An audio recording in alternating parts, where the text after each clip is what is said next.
Hi, I'm Claybourne Elder, and we're here talking about Do I Hear a Waltz at City Center, May 11th through the 15th. Come see us. I hear a waltz, very odd, I hear a waltz. Do I Hear a Waltz is a musical by Richard Rodgers, Stephen Sondheim, Arthur Laurents, based on Arthur Laurents' play Time of the Cuckoo. The show came 5 years after The Sound of Music, which was the last Rodgers and Hammerstein musical, and 5 years before Company. Sometimes you're like, oh, I'm in a Rodgers show. And then other times you're singing and you're like not meaning what you're saying, or you shouldn't be thinking this, or you're singing about thinking and you're like, I'm in a Sondheim show right now. Things are impossibly lyrical.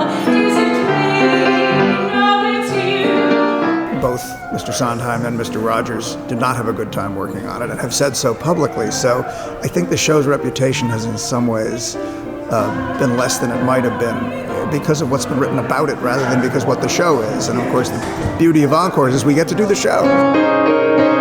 A Midwestern secretary travels to Venice and she meets an older man. I'm the one that Leona comes to Italy and falls in love with. We wait for someone, but somehow we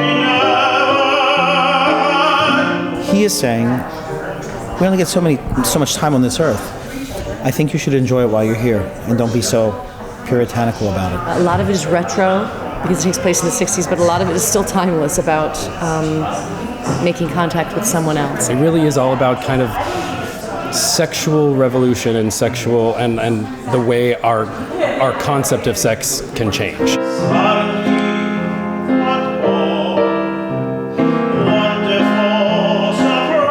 Arthur Laurents writes for really deep, complicated characters, and generally speaking, I think musicals don't go there all the time. So it's a fascinating challenge to find people who can do it all. Melissa is she's the best that there is, and is born to play this part. And Richard Troxell, who has this huge opera career, is singing this role in a way that everyone around the table, just their jaws hit the floor the first time they heard him sing it.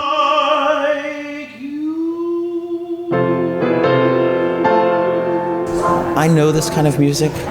Like, I like singing it in a car, I like singing it all the time. It's just beautiful music. And this is a show that really doesn't get seen, and particularly doesn't get seen with its original orchestrations and band and all of that stuff that go with a big Broadway musical, which this was. It feels a little bit like the Stephen Sondheim canon golden egg for performers. Like, nobody gets to do this show, you know? It's going to be great. It's going to be really great.